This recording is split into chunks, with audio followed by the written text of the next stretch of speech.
កុំច្រឡំអបានប្រលានយន្តហោះថ្មីបិទឬបំផ្លាញអាចារ្យបញ្ជាក់ពីភាពអន់សេដ្ឋកិច្ចនិងមហន្តរាយវប្បធម៌ជាតិមួយប្រធានបទទី2ជាប្រធានបទដែលខ្ញុំសន្យាកាលពីម្សិលមិញនិងជាសំណូមពររបស់ប្រិយមិត្តជាច្រើនហេតុអ្វីសុំមែនឆាំអាមេរិកនិងចិន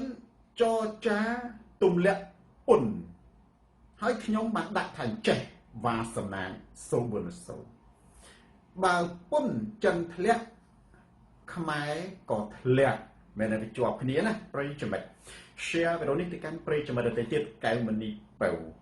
ទូរទស្សន៍សូនតារាស្រាតខោជន់ផ្ដាច់ការផ្លាស់ប្ដូរផ្នត់គំនិតថ្ងៃនេះមានគ្រឿងក្លែង3ខ្លីៗណាស៊ីលកិកទី1មានបងប្អូនយើងគាត់យោងតាមណា Freedom Man អាស៊ីសេរីដែលនិយាយអំពីព្រៃឈើដែលនឹងត្រូវកាប់បំផ្លាញជាបន្តបន្ទាប់ឥតឈប់ឈរនៅក្នុងប្រទេសកម្ពុជាណាកវីទូដែនឆូរីសាហើយបងប្អូនយើងថាលោកគ្រូជឿជាក់ទេចំពោះវិធានការហ៊ុនម៉ាណែតដែលព្រះមហាក្សត្រតែងតាំងជាប្រធានការពារព្រៃឈើខ្ញុំបានឆ្លើយទៅគាត់យ៉ាងខ្លីថាកែវវាសនាខ្ញុំគាំទ្រហ៊ុនម៉ាណែតចំពោះការប្រកាសការបដិញ្ញាចិត្តនិងឆន្ទៈការពារសម្បត្តិធម្មជាតិពីព្រោះគាត់កើតនៅក្នុងវិមានមាសគាត់ប្រហែលជាយល់តិចពីតម្លៃមាតុភូមិកម្ពុជាដែលជានិមិត្តរូបនៃដែនដីសវណ្ណភូមិខ្ញុំអត់មានទៅផ្ចាញ់ផ្ចាលឬក៏ទៅស្ដីឲ្យអីទេប៉ុន្តែខ្ញុំក៏មិនបិទមាត់ចំពោះបទល្មើសកាប់បំផ្លាញព្រៃឈើហើយគ្មានវិធានការទៅលើជនល្មើសចាប់តែអ្នកដែលរកឃើញដាក់គុកអានេះហៅច្បាប់អ្នកតាអាអ្នកដុតខ្ទមអ្នកតាមិនចាប់មិនកាច់មកកាច់អាអ្នករាយការណ៍ទៅវិញអានេះគឺជាកំហុសមួយធំណាស់នៅលើពិភពលោកយើងនេះដែលមិនដែលមានសោះមានតែនៅក្នុងប្រទេសកម្ពុជាអញ្ចឹងចំណុចខ្ញុំឆ្លើយតែប៉ុណ្្នឹងអត់យល់ឃើញយ៉ាងណាទេសួរថាបងប្អូនអាចឲ្យលោកគ្រូយើងកុំថាគ្រប់គ្រងអុកញ៉ាស៊ូបើហ៊ុនម៉ាណែតគាត់ធ្វើបានជោគជ័យគាត់ការពារធនធានសម្បត្តិធម្មជាតិយើងទៅខឹងគាត់រឿងអីពេលដែលស្ថានភាពព្រៃស្ងប់ស្ងាត់អត់មានការរំលោភបំពានអីមានអាស៊ីសេរីមានសូនតារាឯណាទៅផ្អើលបងប្អូនគេផ្អើលនៅអាកាសបំផ្លាញខ្ទេចក្រមលេខអភិវឌ្ឍអាផ្អើលមួយទៀតហ្នឹងគឺថាអាអ្នកកាប់នឹងវាមិនដែលឃើញណាវាចេះតែជួយកប់គ្នាវាចេះតែជួយកាយកប់គ្នាផាន់ផាណាអាហ្នឹងហើយបាទ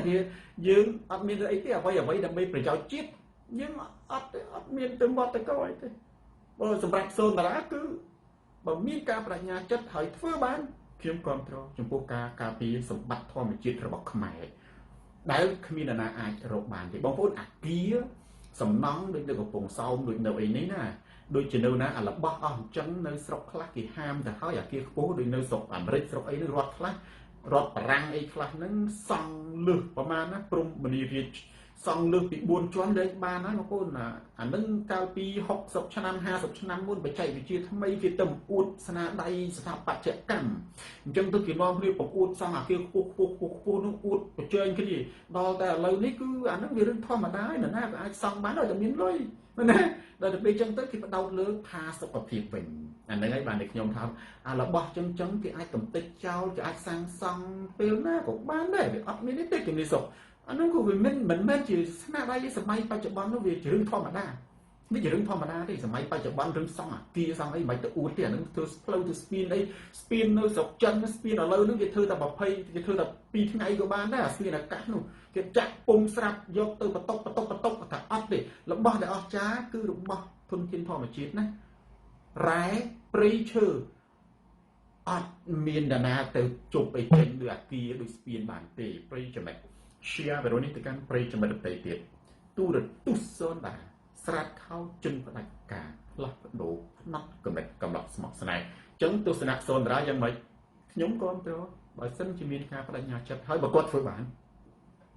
ណាព្រោះហ្នឹងការពារសម្បត្តិយើងទាំងអស់គ្នាគ្រឿងខ្លែងទី2មាន3មានខ្មោចប្តឹងសូនតារាលីវបូរីថាមកប្តឹងខមមិនទេថាយីស្រីពៅសូនតារានឹងឲ្យតែគេខមមិននិយាយត្រូវប្លុកចោលខ្ញុំក៏ហួសសំណោចបងប្អូនចំណឹកក្នុងចិត្តតែចុះខ្មោចទៅណាវាថានិយាយត្រូវខ្មោចមានន័យថាពុំផលិតខមមិនសម្បត្តិមាសវាមិនដែលមនុស្សឯណាមួយនាទីបងប្អូនសូសខមមិនបាន1000វាអត់ដែលទេអានឹងតម៉ាស៊ីនណាតម៉ាស៊ីនបោះពុំខមមិនហើយខ្មោចវាមិនដែលទៅខមមិនដឹងខ្ចល់អីវាអាយើងណែគ្រាន់តែចម្រៀងយើងច្រៀងស្រកអែមផល្លាក៏និយាយថាផ្សាយព័ត៌មានមិនពិតព័ត៌មានមិនស្រកអែមផល្លាមកស្ទឹងអានឹងជាចម្រៀងមិនមែនព័ត៌មានទេណាអានឹងខ្ញុំជឿថាទេចង់និយាយថាណែ list ខ្មែរគីម list ខ្មែរអានឹងគឺកើតទុកមិនសុខចិត្តថាសូនតារានឹងក៏មិនបានជាប្លុកអាខ្លួនគេថាត្រូវនឹងណាបិទសិទ្ធមិនឲ្យគេខមមិនដូចខ្ញុំថាបាញ់ទៅណាតែខ្មោចមកនិយាយត្រូវអានឹងម៉ាស៊ីនតើអាគេនិយាយស្អីក៏វាចេញមកអានឹងមួយទៀតខ្ញុំថាសូនតារាអត់ដែលប្លុកណាតែមួយអត់ប្រពៃនេះខ្ញុំពីដើមមិនគឺអញ្ចឹងបងប្អូនមើលអ្នកខមមិនណាតារារាជសិនអ្នកខមមិននៅក្នុង Facebook ខ្ញុំចូលជេរបចោនឹងខ្ញុំមិនដែលទៅចាប់អារម្មណ៍ប្រតិកម្មទៅខឹងខ្ញុំមិនដែលទៅខ្វល់ឬប្លុកអីទេប៉ុន្តែខ្ញុំបើកសិទ្ធប៉ាលីហួងណែប៉ានិតកូស៊ីឲ្យ admin ខ្ញុំខ្លះមានន័យថា admin របស់ខ្ញុំលើកលែងតែបង្ហោះសារខ្ញុំធ្លាប់មាន admin បាទហ្នឹងមិនមែនអីទេ admin របស់ខ្ញុំហ្នឹងពុជសម្បូរតែជា2រូបខ្ញុំសូមឲ្យគាត់ចេញព្រោះមានសារខ្លះមិនឆ្លុះបញ្ចាំងពីទស្សនៈរបស់សូនតារាបងប្អូនងាយសារដែលឆ្លុះបញ្ចាំងពីទស្សនៈរបស់សូនតារាគឺចេញមកបែបទស្សនៈពាក្យពេចន៍បងប្អូនអាចដឹងថាណា Bella Rene ប៉ុន្តែចាប់ពីថ្ងៃនេះបែរជាមួយឆ្នាំហើយមួយឆ្នាំគឺណែខ្ញុំសូមឲ្យគាត់សម្រាប់មកណែ220ពួកគាត់អត់ស្ដាប់ចឹងខ្ញុំថាសម្រាប់មិនចឹងបង្ហោះរូបដែលកាច់កុងហ៊ុនសែនបង្ហោះវីដេអូជេឧទាហរណ៍ហ្នឹងណាអានឹងសូនមិនមែនជាទស្សនៈរបស់ខ្ញុំទេមែនទេចាំមើលថ្ងៃណាមួយខ្ញុំស្រាវជ្រាវវីដេអូវានៅជួនកាលមួយឆ្នាំ2ឆ្នាំទៅទោះជាវីដេអូឬក៏អីហ្នឹងវាច្រើនក៏ដោយវាច្រើនពិបាករកហ្នឹងណាខ្ញុំនឹងស្វែងរកចំណុចណាដែលមិនឆ្លុះបញ្ចាំងពីទស្សនៈរបស់ខ្ញុំលុបចេញខ្ញុំលុបមានវីដេអូខ្លះខ្ញុំលុបចេញវីដេអូឬក៏អត្ថបទដែលឆ្លុះបញ្ចាំងពីទស្សនៈរបស់សូនតារាណាតែងតែមានសារចុងក្រោយបងប្អូនមានតែឃើញទេឌីណាធ្វើស្លាកយីហោតែងតែមានសារនៅចុងក្រោយគឺពាក្យបដូរនឹង10ដែលខ្ញុំកម្រណាអានេះលើកលែងតែមុនឆ្នាំ2000មុនឆ្នាំ2015នេះមុនឆ្នាំ2014បើនិយាយសារបដូរពាក្យសូនតារាហ្នឹងហើយនឹងអត្ថបទដែលខ្ញុំសរសេរណាហ្នឹងហើយខ្ញុំអត់ងាយបង្ហោះវីដេអូវាយប្រហារបុគ្គលទេអត់អាលីងបងប្អូនអានេះអញ្ចឹងអានេះខ្ញុំគាត់តែចង់ជម្រាបប្រិយមិត្តថាខ្ញុំទោះយ៉ាងណាក៏ដោយចៅពិសិដ្ឋខ្មោចប្តឹងដល់ខ្មោចប្តឹងម្ចាស់ភេកណាខ្ញុំគាត់ផ្ដាំទៅខ្មោចវិញថាអញ្ចេះតារារិទ្ធសិនកុំថាខ្លួនឯងនឹងខ្មោចមិននិយាយត្រូវ មួយទៀតសូនតារាអត់ដែល block អ្នកណាទេប៉ុន្តែសូនតារាបើកសិទ្ធឲ្យ admin ហើយ admin ក៏ធ្លាប់សួរខ្ញុំថាតើ block បានអត់ខ្ញុំថាបើអត់សុខណាស់គឺពាត់សីមាខ្លះពាត់តែខ្មោចទេខ្ញុំហាមដាច់ខាតខ្ញុំហាមដាច់ខាតមនុស្សណាទោះជាជេរមិនក៏ដោយឧទាហរណ៍ដូចជាអ្នកដែលចូលចិត្តជេរខ្ញុំហៅឈ្មោះគាត់មិញចៅពិសិដ្ឋតែពិសិដ្ឋគាត់ជេរខ្ញុំដែល block គាត់ណាណាតែខ្ញុំមិនដែលទៅខំមិនដែលទៅចាត់ទុកគាត់ជាសត្រូវទៅគាត់ដេកក្តៅក្រហាយច្រឡំតតងអីឬក៏រាល់ face រាល់ការផ្សាយចោលរបស់ខ្ញុំឬ comment ឬក៏ខ្ញុំផុសអត្ថបទអីហ្នឹងគាត់ចូលជេរបចោខ្ញុំតែចូលជេរបចោប្រមាថមើលងាយអសិលធម៌អីណាប៉ុន្តែបងប្អូនមកលើកគាត់នៅតែដដែលសួរគាត់មកទីមិនដែលទៅ block គាត់ឯណាប៉ុន្តែ admin ខ្ញុំក៏ហាមដែរយើងត្រូវសម្គាល់ថាតើធ្វើដូចម្ដេចប៉ែនម៉មវងវ៉ាដើម្បីដឹងថាអានឹងជាខ្មោចអានឹង admin ចុះយើងមើលមិនដឹងអាខោខ្មោចចេញមកអាម៉ាស៊ីនផលិត comment នឹងយើងមើលមិនដឹងអាមនុស្សវា comment មិនដែលខុសពីប្រធានបទទេវានៅអាប្រធានបទអីវា comment នឹងនៅទោះជាខឹងជាបចោយក៏ដោយក៏វាប្រតិកម្មទៅនឹងអាសាររបស់យើងដែរខ្មោចគេអត់ដឹងអីទេណាបងប្អូនអានេះគេចុចប៉ក់មុខព្រុលជួនកាល admin ខ្ញុំគាត់ជាអ្នកការពារ page គាត់មានសិទ្ធជាងសូនតារាមកចំណុចហ្នឹងស្រីទៅមានសិទ្ធជាងអាការពារ page មានសិទ្ធជាងសូនតារាប៉ុន្តែបើបង្ហោះអត្ថបទសូនតារាមានសិទ្ធជាងយល់ទេបង្ហោះអត្ថបទសូនតារាមានសិទ្ធជាងឥឡូវនេះចាប់តាំងពីខ្ញុំសូមឲ្យ admin ខ្ញុំនៃរមមេតាអ៊ុំគាត់សម្រាប់មកគឺរាល់អត្ថបទណាបងប្អូន page របស់សូនតារាតតែឆ្លុះបញ្ចាំងពីខ្ញុំនឹងស្វែងរកវីដេអូចាស់ពីឆ្នាំ2023ដើម្បីលុបចេញវិញទោះជាវីដេអូហ្នឹងយ៉ាងណាក៏ដោយខ្ញុំអត់ចូលចិត្តវាយប្រហារបុគ្គលខ្ញុំនិយាយពីប្រទេសជាតិរឿងអានេះគ្រឿងក្លែងទី2គ្រឿងក្លែងទី3សិតតែរឿងកប្លុកកប្លែងតិចតួចគ្នានេះខ្ញុំយង Fresh News និងទំព័រ Facebook សម្ដេចតេជោចនវិសន្តនាកាកានិយាយ Fresh News មុនចុះថាហៃវណ្ណាដែលសកម្មជនអតីតគណៈបកប្រឆាំងនៅជប៉ុននាំអ្នកវិនិយោគសុក្រី KH ជប៉ុនមកកម្ពុជាចំមួយដល់តែយើងទៅមើលអត្ថបទភេកសម្ដេចតេជោកូនខ្មែរពិតគាត់ថាថ្ងៃនេះអនុញ្ញាតឲ្យនាយកប្រតិបត្តិក្រុមហ៊ុនទេសចរខ្ញុំថាចំបងប្អូនអានេះបើតែខ្ញុំនិយាយទៅណាមនុស្សធ្លាប់តែស៊ីត្រីរ៉ស់ឥឡូវនេះអត់មានត្រីរ៉ស់គឺសូម្បីតែក្អាត់ហ្នឹងណាបងណាមុខក៏ស៊ីដែរសូម្បីតែក្អាត់ហើយចង្រិតដែលនៅមាត់ច្រាំងក៏ស៊ីដែរបងប្អូនមានន័យថាម៉េចខ្ញុំនិយាយនេះសុទ្ធតែសូនតារានឹងទៅចំទាស់ខ្ញុំថាមិនមែនទេមិនគេហៅថាទូរទស្សន៍សូនតារាស្រាតខោជន់ផ្ដាច់ការផ្លាស់ប្ដូរផ្នែកកំណត់ហ្នឹងពាក្យថាស្រាតខោមានន័យថាបង្ហាញការពិតសច្ចធម៌អ៊ុយសខណាបងប្អូនដូចអ្នកដែលល្បីខាងគៀងគោអ្នកវិនិយោគពីចូលគណៈបកប្រជាជនថ្មីត្រូវបានជាតែងតាំងកខេបកខប់ហ្នឹងគឺព្រៀបកុលអ្នកវិនិយោគណាបើសិនជាលេះស្លេះអ៊ីមរ៉ានគេទៅវិនិយោគនៅក្នុងប្រទេសកម្ពុជា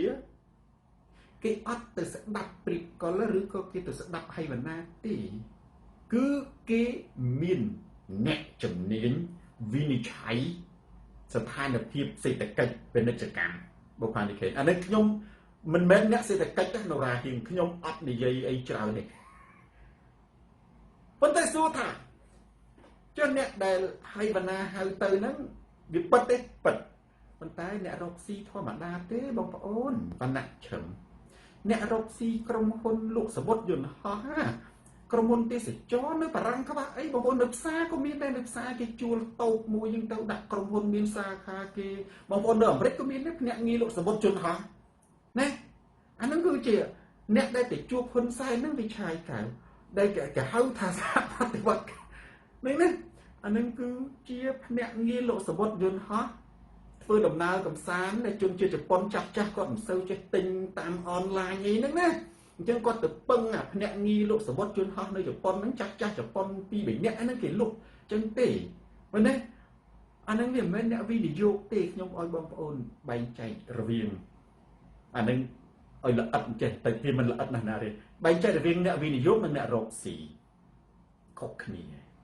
វិនិយោគគឺអ្នកនឹងបោះទុនរាប់ពាន់លានដុល្លារដើម្បីទៅស្ថាបនាសហគ្រិនឬក៏ស្ថាបនាពាណិជ្ជកម្មរឹងមាំយូរអង្វែងឧទាហរណ៍ដូចជាវិនិយោគទៅលើពលានយន្តហោះអាហ្នឹងហៅវិនិយោគដូចជាទៅធ្វើសន្តាគារផ្កាយ5អាហ្នឹងវិនិយោគអានេះប៉ុន្តែបើទៅបើកហាងរេស្តូរ៉ាំជប៉ុនអាហ្នឹងមិនមែនវិនិយោគទេទៅរកស៊ីបងប្អូនណាបើសិនជាអញ្ចឹងវិនិយោគអាហ្នឹងខ្មែរយើងនេះខ្មែរយើងសឹងថាវិនិយោគតើ Sophie Low ឃើញទេនៅបារាំងអីបាននៅ Paris Troisième នៅ Paris Troisième ហ្នឹងគឺ Paris 13ណាខ្មែរយើងនៅ Long Beach សឹងថាវិនិយោគតើបង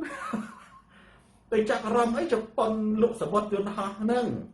ចូលមិនមើលនៅ Long Beach សិតតែអ្នកវិនិយោគខ្មែរបងប្អូនអ្នកនៅអាមេរិកទៅ Long Beach ឬក៏ខ្មែរយើងមិនដែល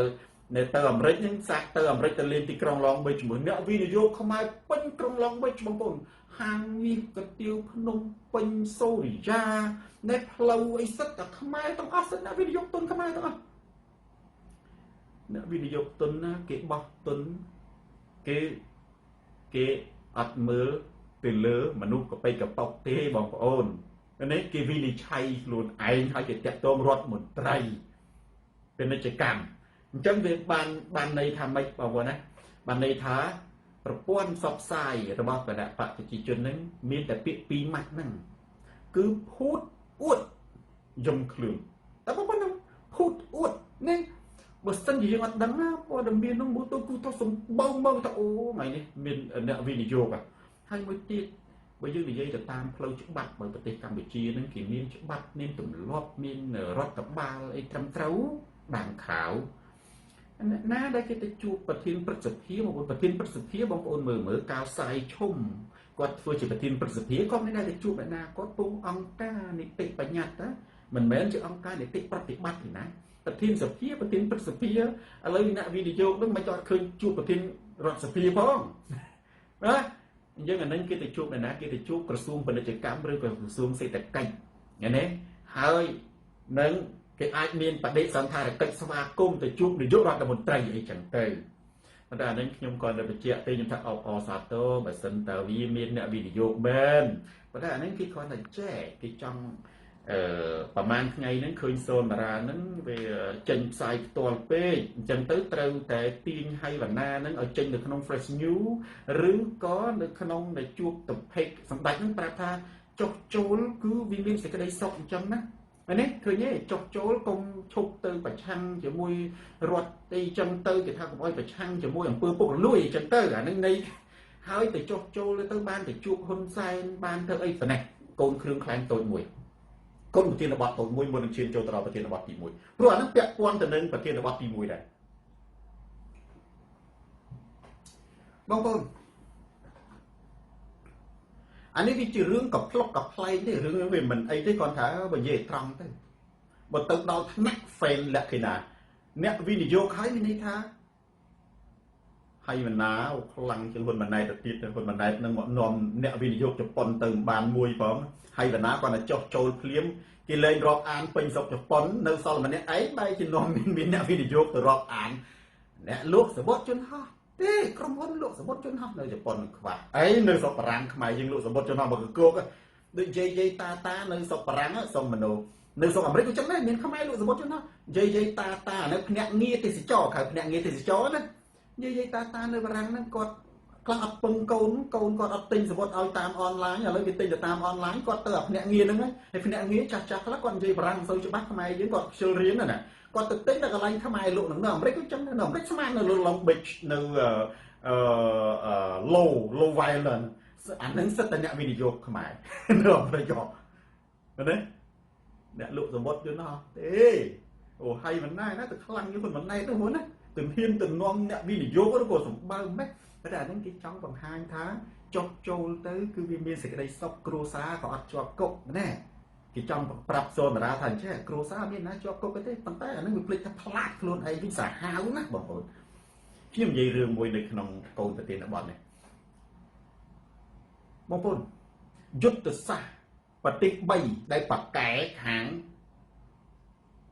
នេះពិធីការមុនស្នេហ៍ពិធីការលួងលោមមនុស្សទី1ប្រទេសយួនទី2ប្រទេសកូរ៉េខាងជើងធនាហេងហេងទី3ប្រទេសចិនបងប្អូនប្រទេសកូរ៉េខាងជើងបើសិនជាមានប្រមុខរដ្ឋគឺរដ្ឋមន្ត្រីណាទៅលេងបងប្អូនមើលឯកសារកាលពីបកូណាទស្សវត្សកូណានរ៉ាំសេនអតីតកាលណាបងប្អូនពេលទៅស្រុកកូរ៉េគេមានផ្កាគេចាំទទួលមនុស្សឈរឯងតាំងពីពលានជនហោះអមផ្លូវឈរអមផ្លូវរហូតដល់វិមានរដ្ឋាភិបាលដល់ចូលទៅក្នុងវិមានរដ្ឋាភិបាលនៃគីមអ៊ីលសុងមិត្តភ័ក្តិហើយជំនាន់នោះគឺរាប់អានជាមួយបកូណាដូច្នេះខ្មែរយើងអ៊ីសាន Enterprise មានវាំងមានរាជវាំងនៅកូរ៉េខ្លះដឹងថាខ្មែរ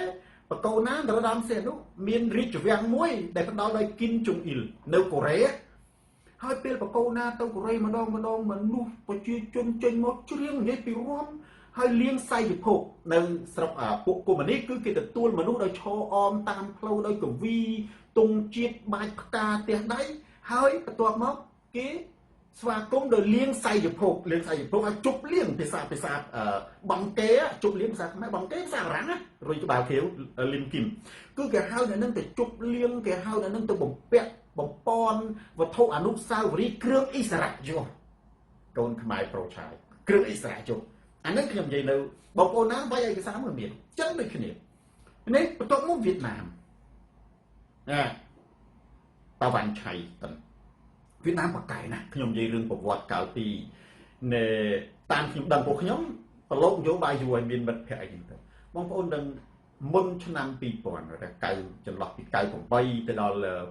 2008មុនឆ្នាំ2010ណាយុវជនហ៊ុនស៊ិនប៉ិចឯកឧត្តមសៀងផ្អាក់និងយុវជនសំរងស៊ីគណៈបកសំរងស៊ីហ្នឹងគេទៅទស្សនកិច្ចមិត្តភាពនៅវៀតណាមបងប្អូនពេលដែលយុវជនគណៈបកហ៊ុនស៊ិនប៉ិចនិងសំរងស៊ី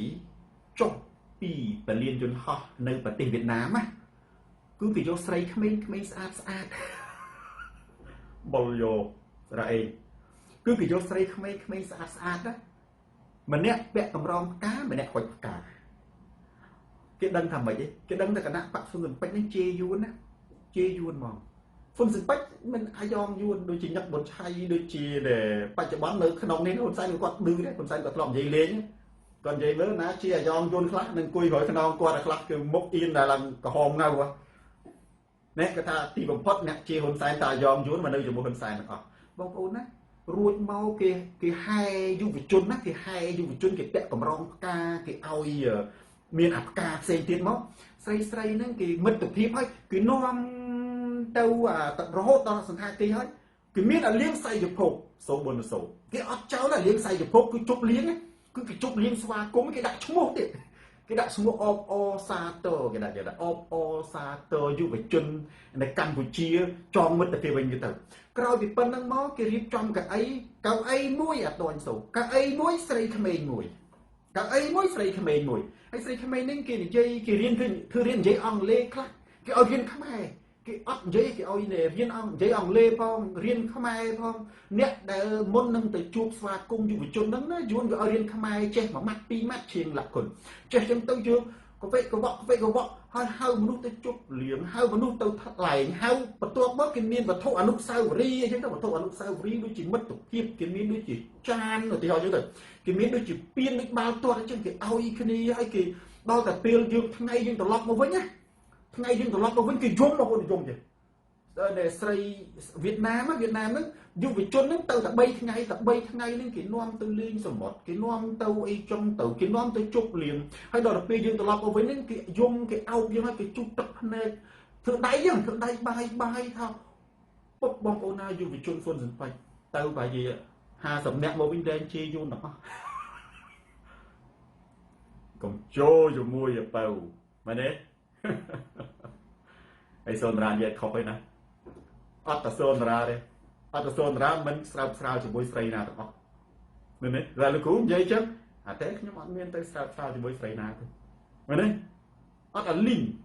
ខ្លះគេថាសូនតារានឹងមនុស្សរុក្ខជាតិខ្ញុំថាបើខ្ញុំចាប់អារម្មណ៍គឺចាប់អារម្មណ៍ដោយខ្ញុំ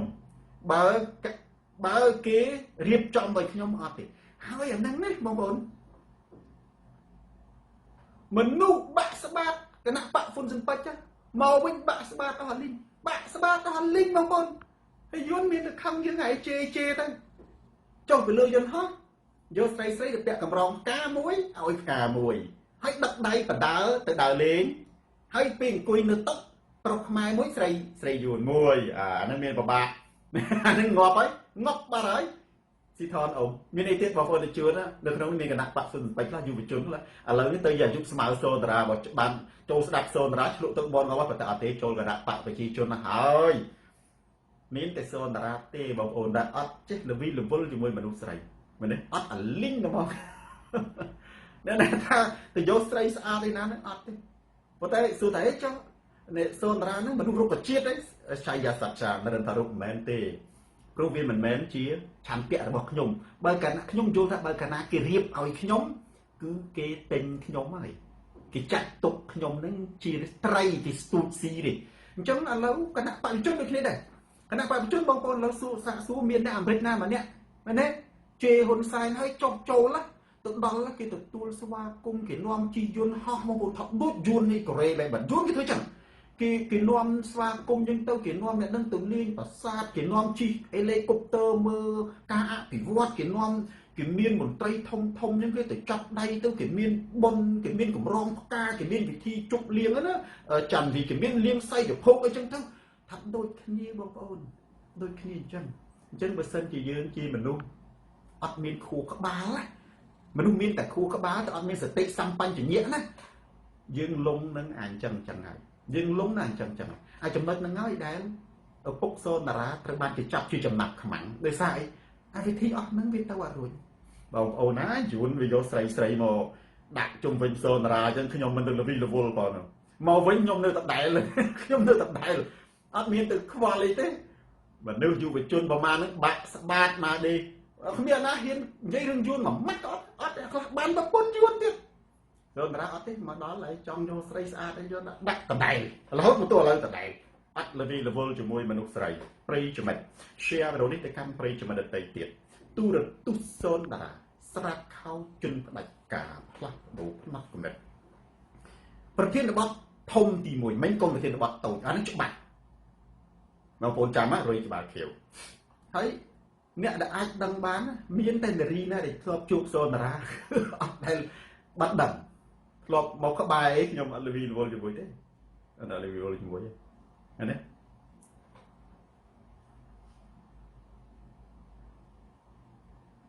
ប្រធានបទធំមួយប្រលានយន្តហោះមនុស្សខ្លះសរំឯកណារំមេត្តាអមច្បាស់ជាយល់ច្រឡំសបាយនិងប្រលានយន្តហោះថ្មីនៅតាខ្មៅដែលជាកម្ចីរបស់ចិនដាក់ឈ្មោះហ៊ុនសែនមនុស្សខ្លះច្រឡំមោទនភាពតែនរកចនសិនរឿងនេះពូសាក់ញូប្រលានយន្តហោះតាខ្មៅថ្មីមនុស្សខ្លះទូទាំងប្រទេសកម្ពុជាស្ទើរតែទូទាំងប្រទេសកម្ពុជាគេទោះបីជាឯកភាពឬមិនឯកភាពក្នុងចិត្តមានចិត្តត្រេកអរចំពោះប្រលានយន្តហោះថ្មីដែលមានទំហំធំគ្រីស្ទីណាកាងចុះមនុស្សជាច្រើនទោះជាអ្នកប្រឆាំងឬមិនប្រឆាំងមានមោទនភាពនិងត្រេកអរមនុស្សជាច្រើនក៏ជំទាស់មនុស្សជាច្រើនមានមោទនភាពនិងត្រេកអរហើយបំភ្លេចប្រលានយន្តហោះចាស់អត់ខ្វាយខ្វល់មនុស្សជាច្រើនក៏មានមោទនភាពនិងត្រេកអរប៉ុន្តែឈឺចាប់នឹងការបិទប្រលានយន្តហោះចាស់អត់ទេសូនតារាក៏ចូលរួមត្រេកអរខ្ញុំអត់ជំទាស់ទេណា សុនតាវ៉ាន់ឆៃសូនតារាក៏ចូលរួមអបអសាទរត្រេកអរចំពោះប្រលានយន្តហោះថ្មីនៅតាខ្មៅអានឹងយើងអត់មានអីទៅជំទាស់ទេប៉ុន្តែមនុស្សត្រេកអរប៉ុន្តែឈឺចាប់ជាមួយនឹងការបំផ្លាញប្រវត្តិសាស្ត្រហើយមនុស្សជាច្រើនចិនដាខឹមអត់យល់ថាវាគឺជាមហន្តរាយវាមិនមែនជាការអភិវឌ្ឍទេថ្ងៃនេះសូនតារាមនុស្សទី1ដែលចេញមកនិយាយរឿងហ្នឹងហើយបងប្អូនអាចស្ដាប់យកទៅពិចារណាបានអត្តទេអត្តនោនេថោហើយអ្វីដែលសូនតារានិយាយគឺវិទ្យាសាស្ត្រ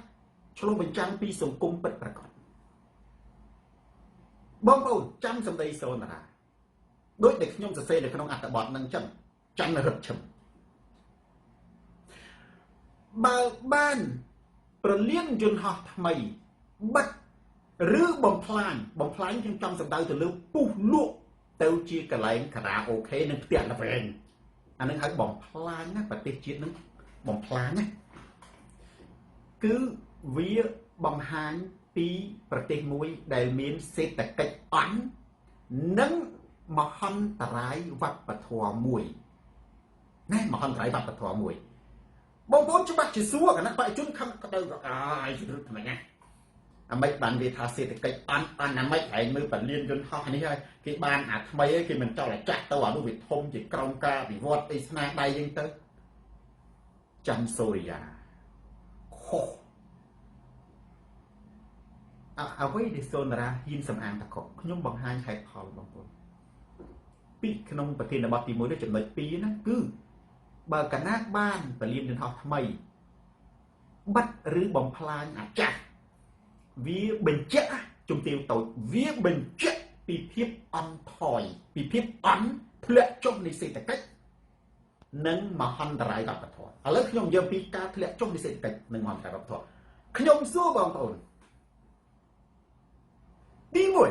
1នៅក្រុងបាងកកមានប្រលានយន្តហោះប្រមាណ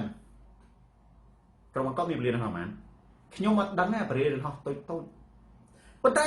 តាមខ្ញុំដឹងប្រលានយន្តហោះនៅក្រុងបាងកកមាន2គឺប្រលានយន្តហោះសុវណ្ណភូមិនិងប្រលានយន្តហោះអីគេដកមឿងស្អី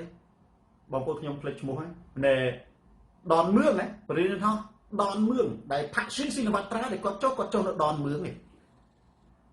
ដនមឿងនេះមកនេះបងប្អូននៅប្រទេស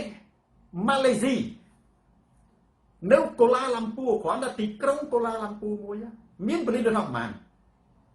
មានប្រលានយន្តហោះ2គឺប្រលានយន្តហោះអន្តរជាតិកូឡាឡាំពូទី1និងប្រលានយន្តហោះអន្តរជាតិកូឡាឡាំពូទី2ណាប្រលានយន្តហោះកូឡាឡាំពូទី1គឺសម្រាប់អន្តរជាតិពិភពលោកឆ្លងទ្វីបប្រលានយន្តហោះកូឡាឡាំពូទី2សម្រាប់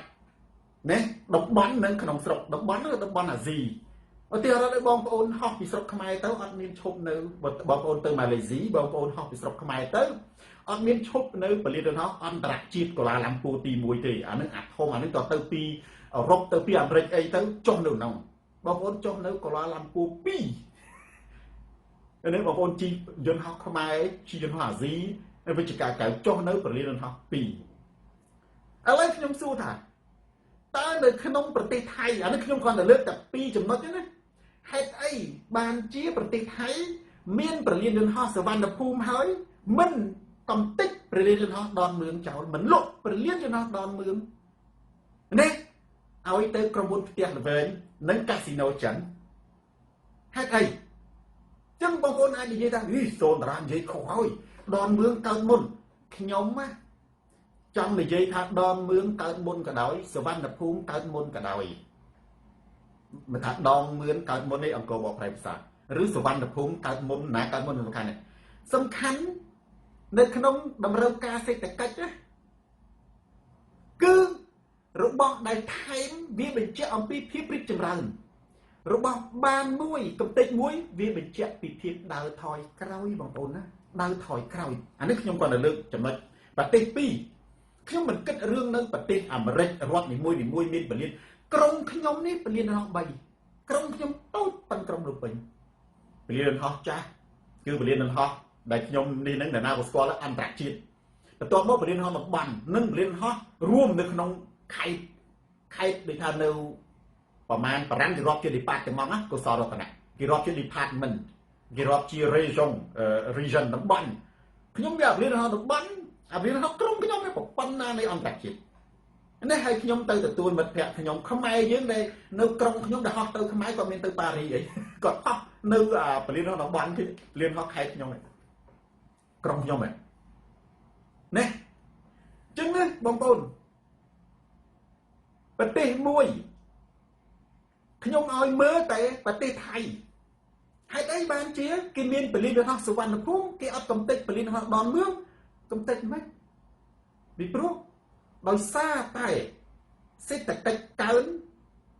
ការធ្វើដំណើរនឹងវាកើនវានាំឲ្យគេថែមមកមួយទៀតនៅកូឡាឡាំពួរដូចគ្នាកូឡាឡាំពួរដោយសារហេតុអីបានជាគេមានពលានហោះនៃអន្តរជាតិកូឡាឡាំពួរទី1ហើយមានទី2ពីដើមមានទី1ដូចគ្នាហ្នឹងចុះពេលដែលគេបង្កើតទី2ហើយអាមិនបានគេមិនកំទេចអាពលានយន្តហោះទី1ចោលប៉ុន្តែចាំមិនគេកើតទី2ដោយសារទី1វាចង្អៀតដោយសារទី1នេះវាចង្អៀតវាដាក់អត់អស់ចឹងគេសម្រេចថានៅកូឡាឡាំពួរហ្នឹងគេបង្កើតមួយទៀតគេចែកអាមួយនៅក្នុងតំបន់អាមួយហ្នឹងហោះអន្តរជាតិហោះអន្តរជាតិមែនទេចុះឥឡូវយើងត្រឡប់មើលប្រទេសកម្ពុជាវិញត្រឡប់នៅក្នុងប្រទេសកម្ពុជាវិញអានេះគេហៅថាអន់ថយបងប្អូនយើងមើលមួយផ្លែជុំស្ដាប់សូនតាអូបានដឹងសេដ្ឋកិច្ចជិះធ្លាក់ចុះប្រទេសយើងធ្លាក់ចុះពីមានរបស់មានថែមណាដល់សល់តែមួយតាអញ្ចឹងគេអាចនិយាយថាអេចុះអាពលានហោះហ្នឹងវាធំបងប្អូនធំជារឿងមួយធំមែនទេតើយើងប្រទេសមួយដែលគេសាងសង់របស់អ្វីមួយណាគឺគេសាងសង់ដោយមានទស្សនវិស័យណាបុប្ផានីខេននឹងមានតម្រូវការចាំបាច់គឺអីតម្រូវការចាំបាច់ទៅក្នុងប្រទេសកម្ពុជាគឺភ្ញៀវទេសចរសេដ្ឋកិច្ចមែនទេការធ្វើដំណើរបងប្អូនណាបើកាលណាយើងអត់មានភ្ញៀវទេសចរសេដ្ឋកិច្ចការធ្វើដំណើរពាណិជ្ជកម្មចរាចរណ៍ច្រើនណាស់ណាទោះជាសង់ពលានយន្តហោះនឹងថ្មីឬក៏ចាស់យ៉ាងណាក៏ដោយក៏ជាពលានយន្តហោះរោងគោដែរបងប្អូនរោងគោមិនបងប្អូនណាដែលធ្លាប់ទៅពលានយន្តហោះនៅប៉ាគីស្ថានអ៊ីស្លាមាបាតហើយកម្រមានអ្នកណាជិះកាត់បាទអ៊ីស្លាមាបាតណាបងប្អូនអ្នកទៅពលានយន្តហោះអ៊ីស្លាមាបាតថាដូរស្ងាត់ឲ្យជ្រងំបងប្អូនហើយបងប្អូនថាអង្គុយមកសន្ទុះឲ្យក្នុងពលានយន្តហោះហ្នឹងគឺថាអត់មានផ្សារអីមួយណាអត់មានអ្នកណាលក់ស្អីទេសម្រាប់រត់ទឹកសុបក៏បានអត់មានទេគឺថាពលានហោះដូចរោងគោបងប្អូនណាពលានហោះអ្នកណាដែលមិនជឿទៅចុះចៃដន្យទិញចំគេដូរជើងនៅពលានហោះអ៊ីស្លាមាបាតដូរជើងមកសម្រាប់ទឹកសុបក៏អត់មានលក់ថាស្ងាត់នៅរោងគោមានតែកន្លែងឆែកចេញឆែកចូលទេមានតែកន្លែងឆែកចូលហ្នឹងទៅចូលហើយហ្នឹងទៅយើងមានដើរទៅចាំអាច្រកចេញយន្តហោះហ្នឹងអាកអីអង្គុយវាសុំតែមានអត់វាក្របងប្អូនវាអត់មានមនុស្សទៅអត់មានតែមនុស្សអត់មានជនអីទៅចុះចតអីនៅនឹងទេណាឥឡូវយើងមើលនៅក្នុងប្រទេសកម្ពុជាសេដ្ឋកិច្ចយើងធ្លាក់ចុះណាបងប្អូនប្រទេសយើងអន្តរាយបើសិនជាប្រទេសកម្ពុជាយើងមានសេដ្ឋកិច្ចកើនកំណើនការធ្វើដំណើរពង្រីកការទូតពាណិជ្ជកម្មនិងទេសចរអន្តរជាតិគឺយើងខ្វះពលានយន្តហោះទេយើងអត់មានទៅលុបបំបាត់អាចាស់ទេអញ្ចឹងការធ្វើមួយលុបបំបាត់មួយវាបញ្ជាក់ថាអន់បងប្អូនវាបញ្ជាក់ថាថយណាពេលខ្ញុំជឿទៅលើពិភពលោកយើងនេះគ្មានប្រទេសណាដែលសាងសង់ពលានយន្តហោះថ្មីហើយដើម្បីកម្ចាត់ពលានយន្តហោះចាស់ទេអត់មានទេគឺនៅលើโลกនេះមានតែគេប្រើអត់កើតសារៈគេប្រើអត់គ្រប់ទើបគេសំអាថ្មីហើយធំទំនើបគេទុកអាចាស់សម្រាប់អនាគត50ឆ្នាំ60ឆ្នាំលីតាអេនជើទូច100ឆ្នាំទៅមុខទៀតនៅប្រទេសនឹងរីកចម្រើនគេមិនបាច់ចាំទៅសំមួយទៀតទៅយកដីនាំមានចំនួនជាមួយនឹងប្រជាជន ទៅយើងបើទៅប្រទេសកម្ពុជាទេរហូតបណ្ដាច់ក៏ដឹកនាំប្រហែលឆ្នាំទៀតខ្លាំងទៅពលានយន្តហោះហ្នឹងគឺបើមិនគេថាពលានយន្តហោះជាធ្វើត្រៀមសម្រាប់100ឆ្នាំអត់ទេបងប្អូនមែនទេអត់ទេមួយអញ្ចឹងការសាងសង់ពលានយន្តហោះមួយហើយទៅបំផ្លាញពលានយន្តហោះមួយវាមិនមែនជាការរីកចម្រើនទេវាមិនមែនជាអំនួតទេវាគឺជាការថយចុះនៅក្នុងប្រទេសបារាំងណាសូម្បីទីក្រុងប៉ារីពលានយន្តហោះបើយើងមាន3ទៅ4ហើយពលានយន្តហោះដែលធំជាងគេគឺ Charles de Gaulle ហ្នឹងប៉ិនសង្កាត់មួយបងណាមានផ្លូវមានលេខអាពលានយន្តហោះហ្នឹងមានទីក្រុងមានផ្សារវាធំពេកមានវាធំណាស់បងពលានយន្តហោះទៀតស្មើនឹងសង្កាត់មួយទីក្រុងមួយ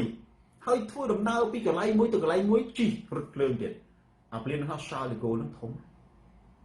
មែនទេប៉ុន្តែសួរតែគេទៅកំទេចអាពលានយន្តហោះថ្មីទៀតនៅក្នុងក្រុងនៅអាចាស់ក្នុងក្រុងនៅប៉ារីទេអត់ទេហេតុអីបានគេសង់អាហ្នឹងមែនបងណាព្រោះវាជាតម្រូវការអញ្ចឹងខ្ញុំឲ្យគណៈបកប្រជាជនដើររកមើលនៅក្នុងពិភពលោកនេះបើយើងអត់ចាំបាច់មើលលេខច្រើនមើលតែនៅប្រទេសថៃពលានយន្តហោះមានធ្វើសវណ្ណភូមិគេមិនដែលទៅកំទេចដនមឿងទេហើយអ្នកខ្លះឧស្សាហ៍ខ្មែរយើងនិយមទៅថៃនិងម៉ាឡេស៊ីពោះខ្មែរយើងនិយមទៅម៉ាឡេស៊ីតំបន់ទៅទេសចរទៅមើលអាគារទៅមើលអញ្ចឹងទៅបងប្អូននៅម៉ាឡេស៊ីពលានយន្តហោះនៅកូឡាឡាំពូមានអាកូឡាឡាំពូ1កូឡាឡាំពូ2គេអត់ឲ្យកំទេចចោលទេមែនទេហើយទៅរីកចម្រើនយើងថយបងណាយើងវិនិច្ឆ័យចំណុចទី2ខ្ញុំចំណុចគ្រឿងចំណុចខ្ញុំនិយាយទី3ចំណុចទី2គឺបង្ហាញពីមែនទេមហន្តរាយវប្បធម៌បងប្អូនអ្វីទៅវប្បធម៌នៅលើពិភពលោកយើងនេះណាអ្វីដែលគេរក្សាជាអត្តសញ្ញាណជាតិថា who you are ជានរណាគឺប្រវត្តិសាស្ត្រមានន័យថាអ្វីទាំងអស់មានការចាប់ផ្ដើមសូម្បីតែកំភ្លើងដែលគេធ្វើយន្តហោះដំបូងបំផុតក៏គេរក្សាអ្វីក៏ដោយឲ្យតែទី1គេរក្សាទី1បាទនឹងទី2គេអាចកំទេចចោលទី1គឺគេរក្សាទី1មានន័យថារបស់ដែលមានតែមួយក្នុងប្រវត្តិសាស្ត្រជាការកកើតមុនគេបង្អស់អានឹងហើយបង្ហាញពីអត្តសញ្ញាណជាតិអញ្ចឹងបើរបបហ៊ុន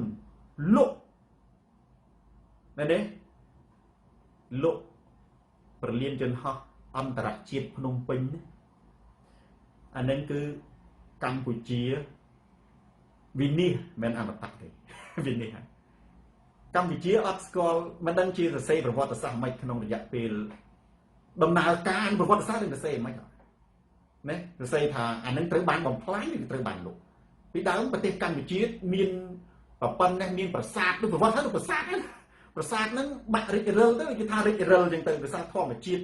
អីសំសម័យឥឡូវនៅក្នុងរយៈពេល50ឆ្នាំ100ឆ្នាំទៀតកម្ពុជាកើតពីណាមកអញ្ចឹងបានជាថៃណាបងតែមានពេលខ្លះថៃវាអប់រំប្រជាជនមានថាប្រទេសខ្មែរហ្នឹងគឺជាប្រទេសវាត្រូវបងណាត្រូវជាអត់មានអីសំអាងយើងយូរទៅយើងអត់អីសំអាងពួកអាភាសាថៃថាវាមានដែរភាសាស្តៀងគ្នាមែនទេលបាំងវាមានដូចយើងដែរដល់មានសំអាងណាឃើញទេបងប្អូនយួនគេថាខ្មែរដីវាក៏បានដែរហេតុអីយើងក៏អត់មានអីសំអាងតើប្រទេសកម្ពុជាអ្វីដែលមានទី1ដូចជាសាកលវិទ្យាល័យមែនទេដូចជាសាលាក្រុងអាហ្នឹងដូចជាអ្វីក៏ដល់ទី1ប្រវត្តិសាស្ត្រជាពិសេសប្រលានយន្តហោះលោកប្រលានយន្តហោះអាហ្នឹងគឺគេហៅថាបើនិយាយភាសាឲ្យជ្រៅទៅវាទៅជាក្បត់ជាតិណាប្រទេសកម្ពុជាយើងបាត់បង់វាថ្មីទាំងអស់មានន័យថាហ៊ុនសែនគាត់រំលាយចោលប្រទេសកម្ពុជាហ្នឹងគឺកម្ពុជាកើតចំនួនគាត់កើតអ្វីទាំងអស់ប្រវត្តិសាស្ត្រពីមុនមកលែងមានប្រទេសកម្ពុជាហ្នឹងកើតនៅចំនួនហ៊ុនសែនចុះនៅប្រទេសកម្ពុជាហ្នឹងកើតចំនួនហ៊ុនសែនចុះមុនហ៊ុនសែនហ្នឹងប្រទេសកម្ពុជាជាអីមុនរបបហ៊ុនសែនប្រទេសកម្ពុជាគឺជាដែលនាងជាខេត្តរបស់ថៃមុនរបបហ៊ុនសែនប្រទេសកម្ពុជាភាគអង្កើតជាខេត្តរបស់យួនតើប៉ុន្តែដោយសារតែកុលសម្ព័ន្ធហ្នឹងវាផ្ដាច់ខ្លួនពីថៃផ្ដាច់ខ្លួនពីយួនមកអមិនចឹងហើយប្រវត្តិសាស្ត្រយើងមានអីអាងយើងមានស្អីសំអាងបើសំបីតែប្រលានយន្តហោះដែលជាប្រវត្តិសាស្ត្រយើងលក់បាត់ហើយហ្នឹងមិនដែលមានទេបងប្អូនអាហ្នឹងយើងនិយាយពីគុណវិបត្តិថាយើងនិយាយពីលក់ប្រលានយន្តហោះតែយើងយកលុយទៅអី លុយហ្នឹងចាំច្រើន100ឆ្នាំទៀតហ្នឹងសេដ្ឋកិច្ចបងប្អូនណាសេដ្ឋកិច្ចគឺ7ពេកទេចលនាសេដ្ឋកិច្ចវាអត់ទៀងទេដូចនៅមិនថាដូចនៅណាទេខ្ញុំនិយាយសេដ្ឋកិច្ចគឺវាឡើងទៅថាវាដួលយើងលក់របស់យើងពឹងទៅលើការលក់ទ្រព្យសម្បត្តិជាតិស្រីវិជ័យមិនមែនជាការធ្វើសេដ្ឋកិច្ចទេការធ្វើសេដ្ឋកិច្ចគឺពឹងទៅលើធនធានមនុស្សពឹងទៅលើធនធានមនុស្សបានរឹងមាំបើយើងពឹងទៅលើទ្រព្យសម្បត្តិជាតិបើយើងលក់អស់តាំងតែបានឲ្យលក់ហើយលុយណាបងប្អូនមិនមែនជាកម្មសិទ្ធិរបស់យើងទេណាទោះបីសេដ្ឋកិច្ចក៏ដោយដូចជានៅស្រីលង្កាបើសេដ្ឋកិច្ចវាត្រូវដួលឧទាហរណ៍លុយហ្នឹងលក់លុយហ្នឹងវាមិនមែនទៅជាស្អីណាលក់ពលានយន្តហោះបានប្រមាណពាន់លានប្រមាណពាន់កោតក៏ដោយលក់ដីពលានយន្តហោះហ្នឹងអានឹងគឺពីមួយចំនួនចាយវិលចុះវិលឡើងរដ្ឋាភិបាលផ្សាយទុនជំពាក់ផ្សងកាត់ឡើងយូរបាត់អស់សល់តែអាគារសល់អីហ្នឹងវាបាត់ប្រវត្តិសាស្ត្រវាអត់មានថារហូតដល់ក្ររហាមរដ្ឋាភិបាលមួយដែលទប់ទល់ជាមួយនឹងសេដ្ឋកិច្ចមិនបានរហូតទៅដល់លុកប្រវត្តិសាស្ត្របងណាលុកអីបានលុកប្រវត្តិសាស្ត្រគឺលើលោកនេះមិនដែលមានមេដឹកនាំលុកប្រវត្តិសាស្ត្រមិនដែលមានអានឹងឯងដែលខ្ញុំនិយាយថាខ្ទេចហើយមហន្តរាយប្រទេសយើងមហន្តរាយហើយទោះជាលុកអាហ្នឹងក៏មិនអាចទៅបង្កើតការងារឲ្យលុយហ្នឹងវាទៅពីណាឥឡូវលុយនេះចូលកញ្ចប់ថវិកាជាតិទោះជាលុយនឹងមានកញ្ចប់ថវិកាជាតិក៏ដោយវិលចុះវិលឡើងថ្ងៃណាមួយសេដ្ឋកិច្ចវាដួលសេដ្ឋកិច្ចវាងើបលុយអត់ទៀងទាត់ទេបងប្អូនណាលុយវាខ្យល់អញ្ចឹងជួនកាលវាបក់ជួនកាលវាបាត់ទេមនុស្សពីមួយសម័យកាលទៅមួយសម័យកាលណាឲ្យតែយើងបង្កើតធនធានមនុស្សប្រឹងបង្កើតធនធានមនុស្សនិងប្រឹងធ្វើអ្វីផ្សេងទៀតបង្កើននៅផលិតផលបង្កើតធនធានមនុស្សបង្កើតផលិតផលហ្នឹងគឺជីវវិទ្យាសាស្ត្រក៏ដោយនៅគ្រឿងយន្តក៏ដោយកសិកម្មក៏ដោយព្យាយាមបង្កើតអាហ្នឹងហើយឲ្យវាទៅជាចលនានៃការនាំចេញបងប្អូននៅប្រទេសចិនណាខ្ញុំនិយាយរឿងមួយអាចិនហ្នឹងនិយាយពីខូចបងប្អូនណាវាដើរទិញរបស់ខ្មែរវាដើរបំផ្លាញហើយនៅស្រុកវាណាអាគារ3000ឆ្នាំមុនអារូងភ្នំគេហៅភ្នំឋានសួយវាទុកទាំងអស់វាគ្មានលក់ឲ្យអាណាទេបងប្អូនអ្នកអត់ដែលទៅទេសចរចិនសាក់ទៅទេសចរនៅស្រុកចិនមើលស្រុកចិនអាភ្នំអ៊ូខុងចង់និយាយថាគេហៅថាផ្ទះប្រវត្តិសាស្ត្រតាំងពី3000ឆ្នាំតាំងពីមុនគ្រិស្តសករាជហ្នឹងគឺវាទុករហូតដល់និយាយពីធម្មជាតិអាតំបន់ណាហ្នឹងគឺវាអត់មានអាណាទៅប៉ះពាល់ស្រុកយើងលក់ខ្ទេចតែយើងយកលុយមកធ្វើអីក៏ខ្ញុំគាត់សួរយកលុយមកធ្វើអីតើលុយវាថាត់ថេទេបើយើងអត់បណ្ដុះធនធានមនុស្សបើយើងអត់ប្រឹងបង្កើតផលិតផលដើម្បីចរាចរពាណិជ្ជកម្មចេញចូលនៅលើពិភពលោកយើងនេះណាគ្មានប្រទេសដែលលក់ដីលក់ប្រវត្តិសាស្ត្រណាខ្លាយជាប្រទេសដែលមានមហាអំណាចបើសិនជាប្រទេសមួយនេះមានដោយសារតែលក់ដីនិងលក់ប្រវត្តិសាស្ត្រប្រទេសដែលក្រជាងគេបំផុតគឺជប៉ុនមហាសទ្ធិពិភពលោកបងប្អូនមហាសទ្ធិពិភពលោកលំដាប់10ប្រទេសលើពិភពលោកជាមហាអំណាចជួនកាលមានជាងចិនក៏វាអត់អួតជប៉ុនមានជាងចិនណា60ជាងអានហើយបានថាអញ្ចឹងចាំមានអាណាទៅទិញដីជប៉ុនមកជប៉ុនរំជួយដីហើយនឹងស៊ូណាមីរហូតដល់អាណាទៅទិញដីជប៉ុននេះហើយប្រទេសនៅលើពិភពលោកប្រទេសដែលវិនិច្ឆ័យអន្តរាយគឺជាប្រទេសដែលមានមេដឹកនាំមានអំណាចទៅពុះប្រវត្តិសាស្ត្រពុះដីលោកអាហ្នឹងហើយដែលខ្ញុំនិយាយថាវិនិច្ឆ័យអញ្ចឹងខ្ញុំទៅសរុបសេចក្តីមកវិញខ្ញុំឲ្យបងប្អូនយើងទៅមើលលើបាងកកខ្ញុំសូមចូលរួមអបអរសាទរជាមួយនឹងពលានយន្តហោះថ្មីនេះដែលជាការវិវត្តមួយទៅមុខល្អប្រសើរអត់មានអីគួរនេះទេនិពន្ធគាត់អត់មានអីគួរទៅឈឺចាប់ទេគឺល្អអបអរសាទរខ្ញុំចូលរួមត្រេកអរដែរហើយខ្ញុំក៏ចង់ទៅលេងដែរប៉ុន្តែបើបំផ្លាញមួយវាបញ្ជាក់ថាសេដ្ឋកិច្ចស្រុកខ្មែរថយហើយមានន័យថាអាចារ្យវិនិច្ឆ័យសេដ្ឋកិច្ចអន់យើងមើលនៅក្នុងបាងកកគេមិនដែលបំផ្លាញនៅកន្លងលំពូគេមាន1 2យើងក៏អាចមាន1 2ដែរពលានយន្តហោះភ្នំពេញ1ពលានយន្តហោះភ្នំពេញ2ឬក៏យើងមិនដាក់ភ្នំពេញ1ភ្នំពេញ2ដាក់ពលានយន្តហោះដោយនៅថៃនៅសវណ្ណភូមិដនមឿងនេះអត់ដោយនៅខ្មែរទេពលានយន្តហោះដាច់ជោភ្នំពេញនឹងមានបានទេតើគាត់ថាប្រើប្រាស់សម្រាប់ក្នុងស្រុកក្នុងតំបន់អន្តរជាតិអាហ្នឹងគឺជារឿងមួយមើលខ្ញុំនិយាយមួយចុងក្រោយនៅក្នុងប្រធានបទមុននឹងចូលទៅដល់ហើយនេះនិយាយរឿងសេដ្ឋកិច្ចខ្ញុំលើកឡើងបាញ់មិញពីពលានយន្តហោះរោងគោ បងប្អូនបើស្ថានភាពនយោបាយភីសុផានៅកាប់សម្លាប់សេរីភាពហើយធ្វើឲ្យគេឈ្មោះកម្ពុជាដូចជាចាប់ឪពុកខ្ញុំជាចំណាក់ខ្មាំងចាក់កឹមសខាបិទសិទ្ធិរងឈុនហើយមានមនុស្សបាតកម្មជុំវិញពិភពលោកអាហ្នឹងកុំច្រឡំតែប្រជាជនអត់ដឹងណាមូលហេតុហ្នឹងជាការចូលរួមចំណែកច្រើនណាស់បងប្អូនជាការចូលរួមចំណែកឲ្យឃើញថាប្រទេសកម្ពុជាមានអន្តរភាពណាបងប្អូនចាំសម្ដីសូនតារាអាយដាមសៀងផា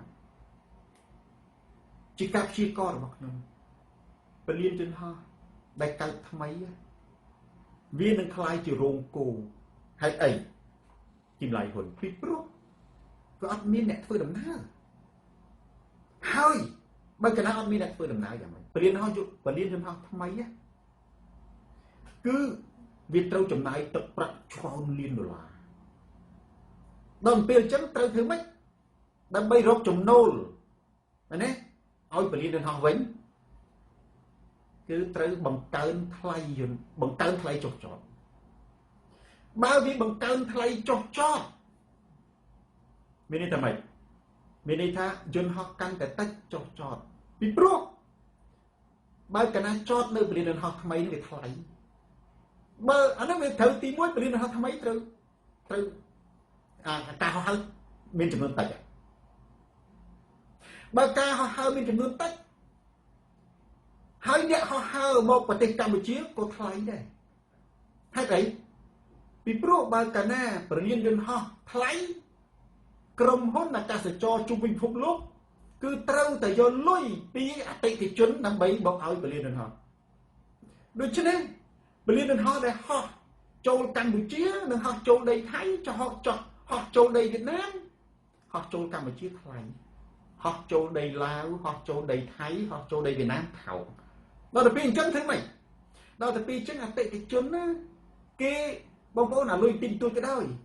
ជួនកាលគេចង់ចំណេញគេអត់ហោះចូលភ្នំពេញទេគេហោះបើនៅចង់ចូលស្រុកខ្មែរគេហោះទៅព្រៃនគរទៅហូជីមិញគេហោះមកបាងកកហើយគេជិះឡានក្រុងគេជិះឡានក្រុង$30អីគេមើលទេសភាពផងគេជិះឡានក្រុងមែនទេបងប្អូនតែជឿឬក៏ខ្មែរយើងមួយចំនួនគេចង់មកអាមេរិកគេចង់ទៅអីហ្នឹងគេអត់ទិញសមុទ្រយន្តហោះនៅជិះពីពលានយន្តហោះដាច់ជោឯងគេទិញនៅបាងកកគឺគេធ្វើម៉េចគេជិះនេះគេជិះឡានក្រុងគេជិះឡានក្រុងពីស្រុកខ្មែរយើងទៅគេជិះទៅមែនទេគេជិះទៅដេកអូតែលមួយយប់ឬក៏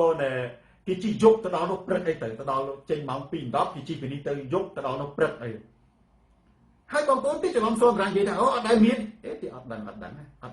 ខ្មែរយើងខ្លះចង់ចេញក្រៅប្រទេសគេជិះឡានក្រុងអ្នកនៅព្រំដែនមួយចំនួនគេជិះទៅហូជីមិញគេជិះទៅព្រៃនគរគេទៅឡើងយន្តហោះព្រៃនគរមកស្វីសមកអាមេរិកវិញខ្លះគេទៅឡើងយន្តហោះនៅបាងកកមកនេះវិញហើយធ្វើឲ្យពលានយន្តហោះហ្នឹងយ៉ាងម៉េចទៅជារោងគោបងប្អូនទៅជារោងគោដោយសារអីអានឹងវាកុំច្រឡំអានឹងវាអួតភូតទេអួតមើលទៅឃើញតែសម្បើមគ្រាន់តែបានថាមុខមាត់អីទេឲ្យស្ងាត់ជំងុំបងប្អូនចាំមើលបងជឿសុនបើសិនជាប្រទេសកម្ពុជាវាមានសក្តានុពលសេដ្ឋកិច្ចនៅក្នុងការហោះហើរម្លេះពលានយន្តហោះសៀមរាបនឹងវាអ៊ូអយព្រោះនៅក្នុងប្រទេសកម្ពុជាតំបន់ដែលមនុស្សត្រូវទៅជាងគេគឺសៀមរាបបើសៀមរាបស្ងាត់ដូចចៅលូកសេះហើយពលានយន្តហោះតាខ្មៅនឹងគឺរោងគោហើយបងប្អូនសំនឹងស្ថានភាពនយោបាយចាត់ចងបច្ចុប្បន្នទីច្រឡំបោកពិភពលោកអត់ដឹងយើងមើលទៅសម្ដេចគាត់ខ្សត់អីហ្នឹងគាត់ខ្សត់អ្នកវិនិយោគលេងជួបក្រុមហ៊ុនទេសចរលក់សម្បត្តិយន្តហោះហៃវ៉ាណានាំទៅហៃវ៉ាណាទៅទិញសម្បត្តិប្រដងជជែកគ្នាទៅនាំបានទៅជួបហ៊ុនសែនដែរថតផ្សាយពេញ Fresh News មានន័យថាអស់ហើយណាបងប្អូនអានេះអ្វីដែលសូនសម្រាប់ព្យាករនេះ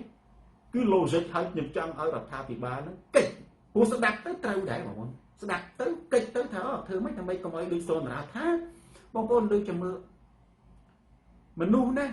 ដែលចង់ចេញពីប្រទេសកម្ពុជាទីអត់ជឿសូនសម្រាប់មានអ្នកខ្លះជិះយន្តហោះនៅថៃទេឬក៏ជិះយន្តហោះនៅហូជីមិញទេអត់ជិះយន្តហោះពីខ្មែរទៅទេចំណេញបានសម្បត្តិខុសគ្នា200អីដែរបងប្អូនសម្បត្តិយន្តហោះជាការខុសគ្នា100 200អី200 300អីណោះ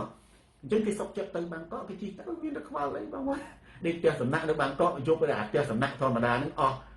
$20ហ្នឹង$20ជិះឡានអស់40ហើយចំណេញបាន100បាត់ហើយមានអីទៀតសម្បត្តិខុសគ្នា200គេសុកចិត្តគណនាហូបចុកអីទៅ ถึงจุดมาโรยนั้นต่างดีต่างthưต่างnàoต่างhậu chọc mà prep ấyนั้นcái điều chi nó bằng cỡ nó cái điều chi nó nè pre nó coi nó mà lúc cái ăn khoa ta nhận nâng bờ liên hoang nâng thông cái ăn sao sao cái bộ bờ liên hoang vì ai cái lên từ khoa lại thông mà tôi cái khoa lên nằm lấy nó sẽ va cám đi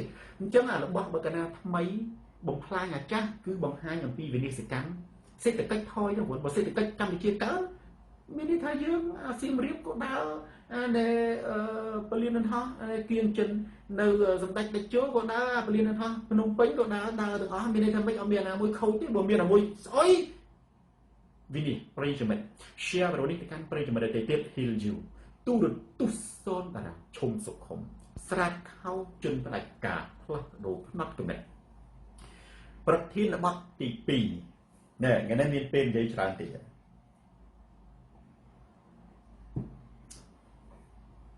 การปีทั้งไง